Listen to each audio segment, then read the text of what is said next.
नमस्कार विद्यार्थी मित्रांनो, साईकृष्ण एज्युकेशन केअर या यूट्यूब चॅनलवर आपलं सर्वांचं स्वागत आहे. आजच्या व्हिडिओमध्ये राज्य उत्पादन शुल्क या भरतीमध्ये बघितलं तर 8 आणि 9 तारखेला ज्या पद्धतीचे प्रश्न विचारण्यात आलेले आहे, याच प्रश्नाच्या आधारावर आपण आता टॉपिक वाईज प्रश्न घेणार आहोत राज्य उत्पादन शुल्कमध्ये. जसं बघितलं आपण तर आपल्याला राज्य उत्पादन शुल्काच्या 8 आणि 9 तारखेच्या सर्व शिफ्टमध्ये महाराष्ट्राच्या लोकसंख्येवर 3 ते 4 प्रश्न दिसले, त्याचबरोबर महाराष्ट्राचा भूगोल.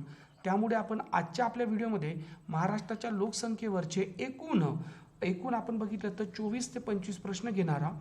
यामध्ये तुम्हाला समजून घेणं गरजेचं आहे की महाराष्ट्राच्या लोकसंख्येवर जे आकडेवारी संदर्भातले प्रश्न आहे हे बघितले तर एकूण आपल्याला 12 प्रकारचे प्रश्न विचारू शकतात. त्याचबरोबर या 12 प्रकारावरच आपल्याला काय होतात, सर्वात जास्त कोणत्या जिल्ह्यात आणि सर्वात कमी कोणत्या जिल्ह्यात यावर सुद्धा आपल्याला प्रश्न विचारतात.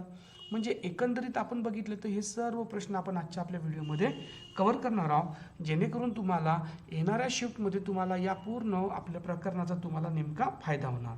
ओके, त्याचबरोबर आपल्या चॅनलवर नवीन असाल तर चॅनलला सबस्क्राईब करायला विसरू नका. पहिला प्रश्न बघू.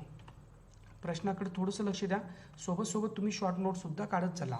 2011च्या जनगणनेनुसार महाराष्ट्रातील ग्रामीण लोकसंख्येचे प्रमाण किती?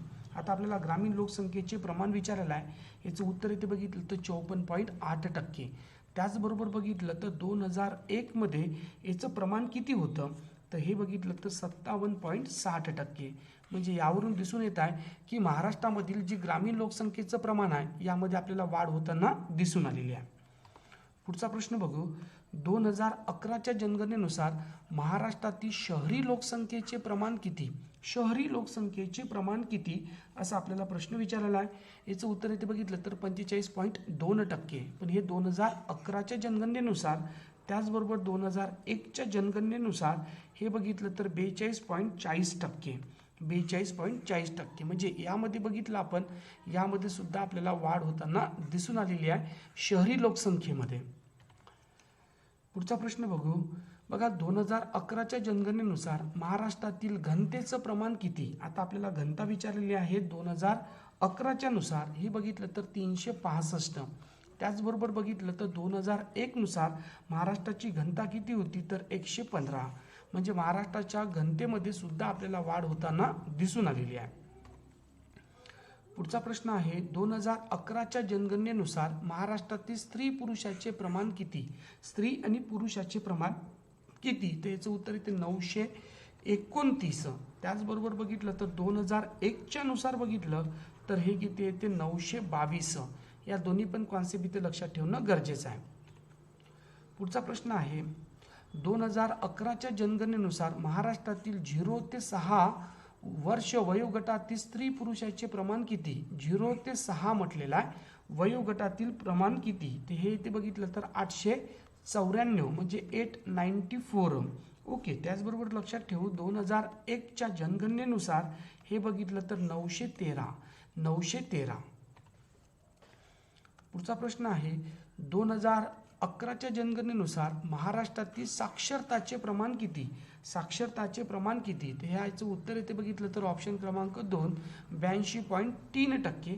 त्याचबरोबर बघितलं तर एकूण बघितलं तर आपल्याला 2001 नुसार किती, तर हे बघितलं तर 76.9%. यामध्ये सुद्धा आपल्याला वाढ होताना दिसून आलेली आहे. पुढचा प्रश्न आहे. 2011च्या जनगणनेनुसार महाराष्ट्रातील पुरुष साक्षरताचे प्रमाण किती? आता पुरुष साक्षरताचे प्रमाण विचारलेलं आहे. याचं उत्तर इथे ऑप्शन क्रमांक 1 88.4%.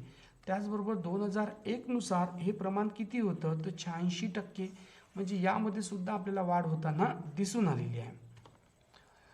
पुढचा प्रश्न आहे. 2011च्या जनगणनेनुसार महाराष्ट्रातील स्त्री साक्षरताचे प्रमाण किती? स्त्री साक्षरता म्हटलेलं आहे. स्त्री साक्षरताचं प्रमाण किती? तर याचं उत्तर इथे बघितलं तर 75.9%. म्हणजे नियर अबाउट किती 76% तुम्ही कन्सिडर करू शकता. त्याचबरोबर 2001 नुसार बघितलं तर 67%. म्हणजे यामध्ये सुद्धा आपल्याला वाढ होताना दिसून आलेली आहे. पुढचा प्रश्न आहे. 2011च्या जनगणनेनुसार महाराष्ट्रातील एकूण लोकसंख्येतील अनुसूचित जातीचे प्रमाण किती? अनुसूचित जातीचे म्हटलेलं आहे, याचं उत्तर इथे बघितलं तर 11.8%. हेच प्रमाण 2001 नुसार बघितलं तर 10.2%. म्हणजे यामध्ये सुद्धा आपल्याला वाढ होताना दिसून येत आहे. पुढचा प्रश्न आहे 2011च्या जनगणनेनुसार महाराष्ट्रातील एकूण लोकसंख्येतील अनुसूचित जातीचे प्रमाण किती? अनुसूचित जातीचे प्रमाण किती? त्याचं उत्तर येते 9.4%. म्हणजे ऑप्शन क्रमांक 4. त्याचबरोबर 2001 नुसार बघितलं तर हे 8.9%. 8.9%. पुढचा प्रश्न आहे 2011च्या जनगणनेनुसार महाराष्ट्रातील लोकसंख्येतील दशवार्षिक वृद्धी दराचे प्रमाण किती? दशवार्षिक म्हणजे 10 वर्षामध्ये किती वाढ झाली? त्याचं उत्तर इथे बघितलं तर 16%. लक्षात राहू दे सांग, ही पण कॉन्सेप्ट महत्त्वाची आहे. पुढे बघितलं तर 2011च्या जनगणनेनुसार महाराष्ट्रातील लोकसंख्येचा वार्षिक वृद्धी दर किती? वार्षिक म्हणजे प्रत्येक वर्षामध्ये किती लोकसंख्या वाढली? त्याचं उत्तर येते 1.45. म्हणजे ऑप्शन क्रमांक हे का आहे बरोबर आहे. हे सर्व गोष्टी आपल्याला माहिती असेल तर आपला प्रश्न चुकणार नाही. त्याचबरोबर आपल्या चॅनलवर नवीन असाल तर चॅनलला सबस्क्राईब करायला विसरू नका. Okay, thank you very much. Take care.